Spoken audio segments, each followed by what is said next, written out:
So it's been a few weeks since the release of Stalker 2, and I've been playing it a lot, trying to get the most out of the game.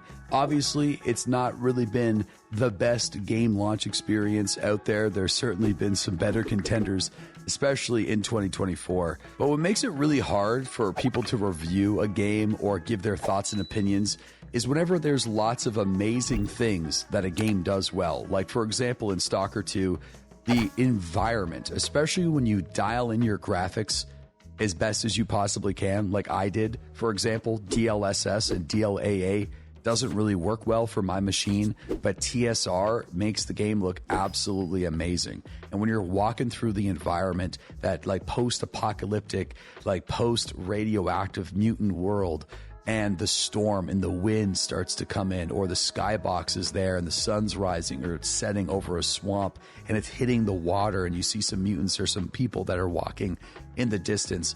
They truly knocked that out of the park. The vibes are immaculate. It is perfect for a Stalker game. It is exactly what I personally expected, and it certainly exceeded my expectations.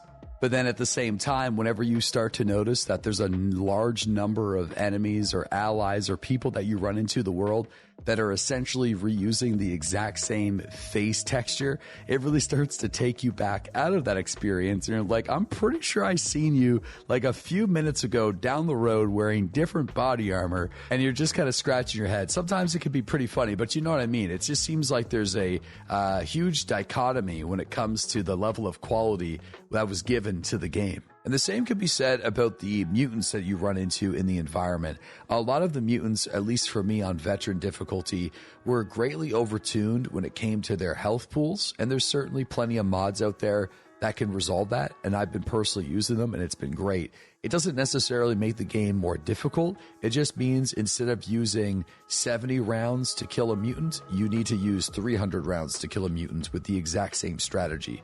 Does that make any sense? It does, in theory, make it more difficult, but it doesn't necessarily make the game more enjoyable or more immersive. Now, one of the areas that has been the most controversial when it comes to Stalker 2's release is the A-Life system. To put it briefly, A-Life is what made Stalker feel like Stalker. It set it apart from other games in the genres, like Fallout, for example.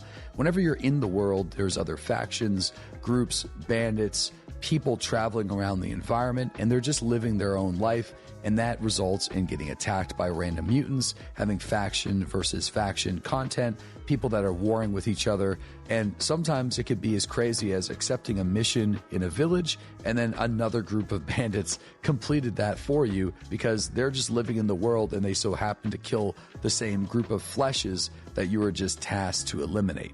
Instead, you have what's more traditional in other games, where whenever you're in an area, a group of enemies will just spawn in, and in some cases, it's not working the best, so enemies can spawn directly behind you, or mutants can spawn directly behind you.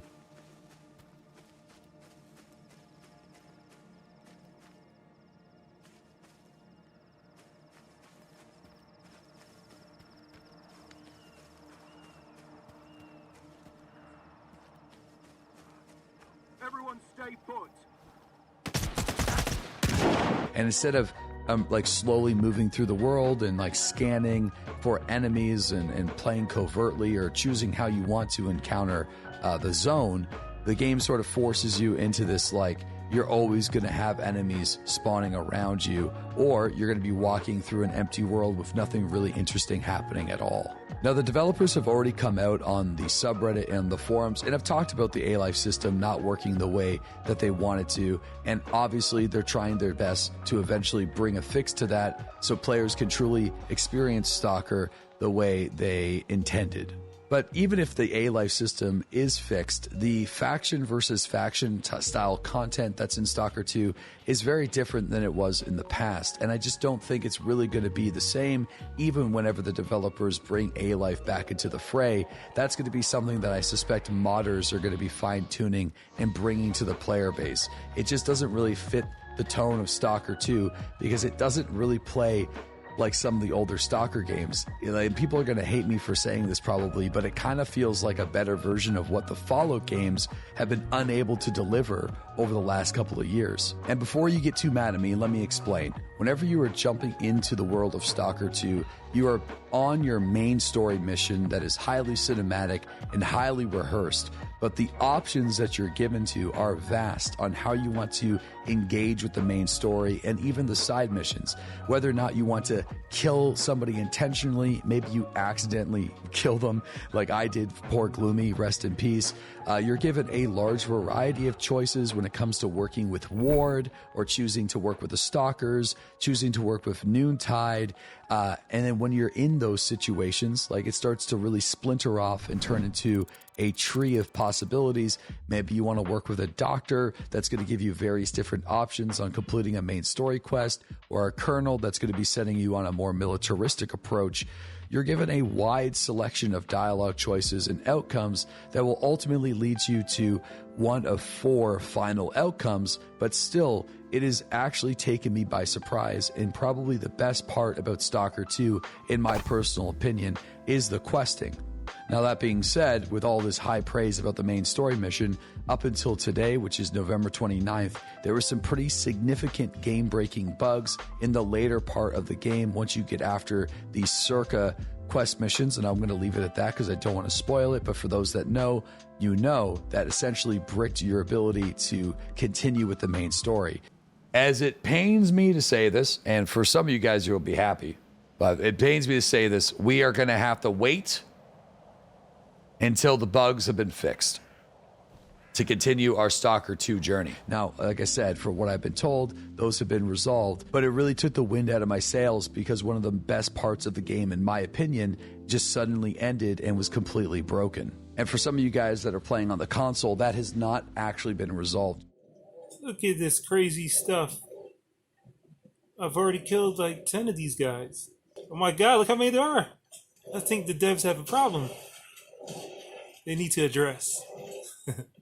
They need to adjust the spawn rates. I know it's hard to say that, like, the questing is so good, it's actually exceeded my expectations, which it's true, but it's ultimately also plagued by performance issues and bugs, and that is a massive disappointment, to say the least. Now let's talk a little bit about the weapons. Thanks to modifications in some of the older Stalker games, we are used to a more immersive weapon modification system in games such as S.T.A.L.K.E.R, or, ABI, whatever. Delta Force, whenever you're given full control over the type of scope, the muzzle, the pistol grip, the buttstock, all that kind of fun stuff. But Stalker 2 isn't necessarily like the most immersive firefight video game. It's more of an open world RPG. And some of the weapons, you are able to put different muzzle brakes, different suppressors, and different optics, but then you can sometimes have a similar weapon that you're unable to modify, even if it has the same modifications on it, because it's got a special name with a special story attached for it.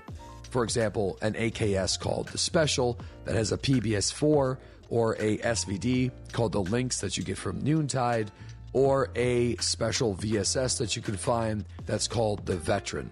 So you kind of have a clash of 2 different styles of weapon systems that allow you to modify basic weapons that don't have any special story, but unable to remove modifications that would theoretically work off of weapons that are special named. With the magic of player-made mods, I'm sure this will be resolved at some point, but I think I can safely say that most people are a little disappointed in the weapon modification systems of Stalker 2 and expected something more like what you would get in Stalker Anomaly or Gamma, or a bit more in depth of what we have. Durability has 4 stages. In the base game, it burns extremely fast. The repair costs are extremely expensive.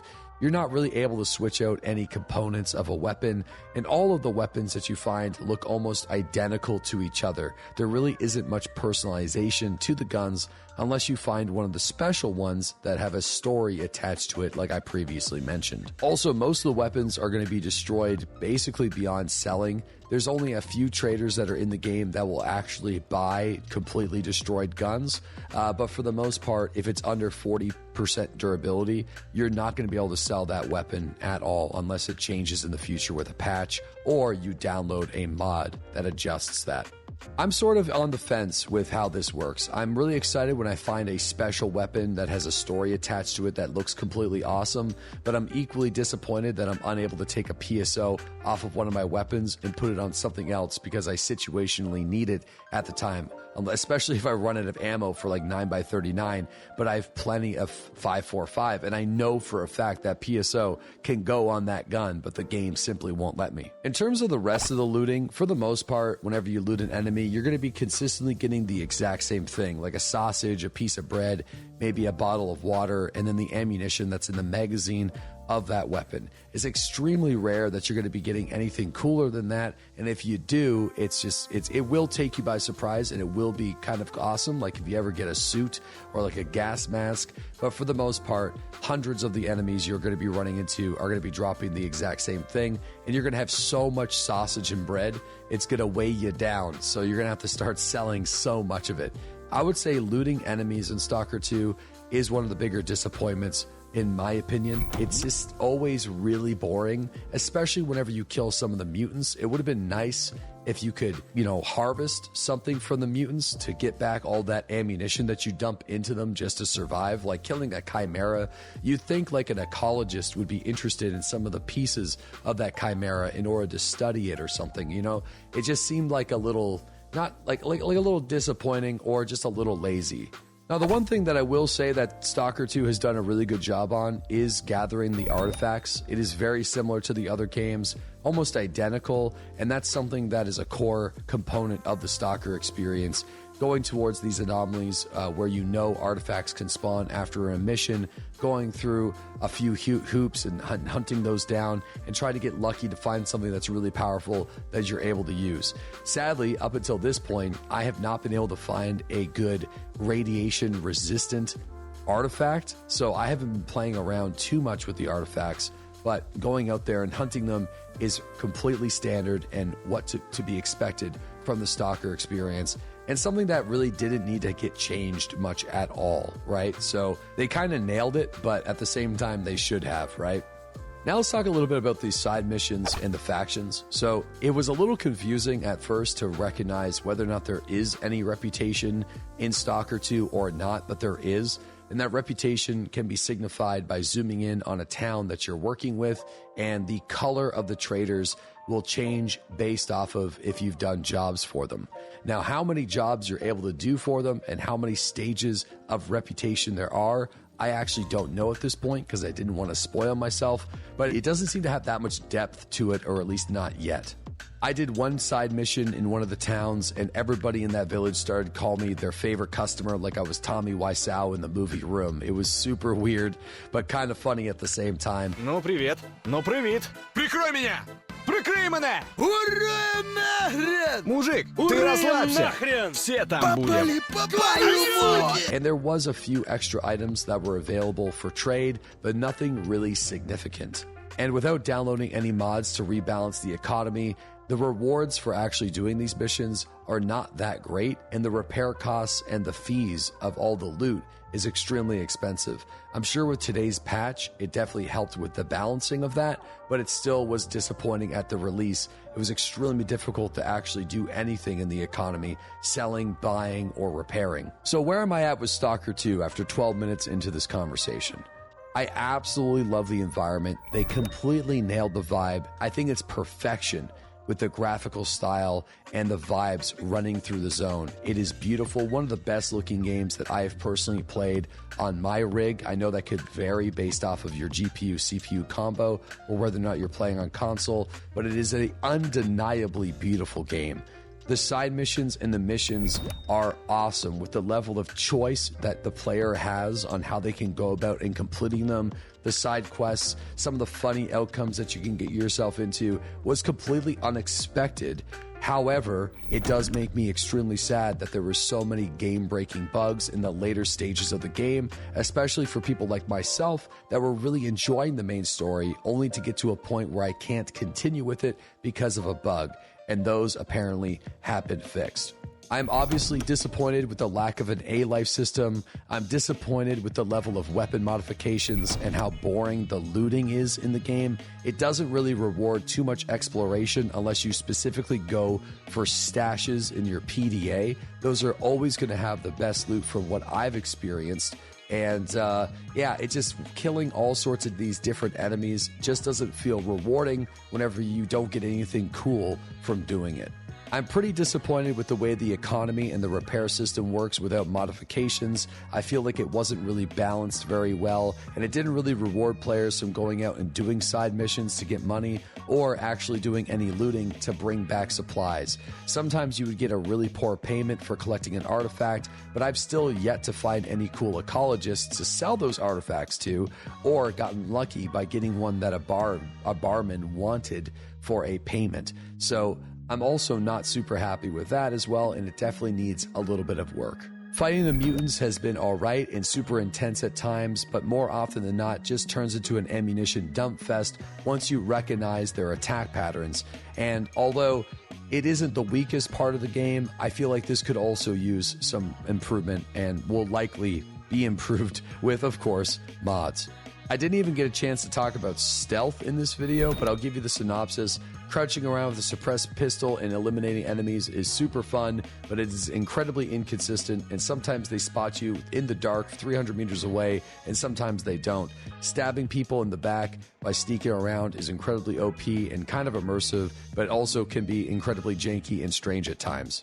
So, Stalker 2 is got a lot of incredibly impressive things that sets it apart from other games in the open world RPG genre, but has sadly been released a bit too early and is plagued with a number of problems that has made an otherwise would have been amazing, maybe even Game of the Year contender, just have a bit of a sour taste in the mouths of a lot of people that were looking forward to it over the last couple of years. And I understand the development of this game has been extremely difficult, understandably, and there's plenty of time for them to resolve those bugs and issues, and the modding community is one of the best in the gaming industry, and I am already playing with lots of mods that resolve a lot of the stuff that I talk about in today's video as well. And there was a massive hotfix, one of the biggest hotfixes that I've seen that just hit for the PC version of the game. So you know the devs are actively trying to do their best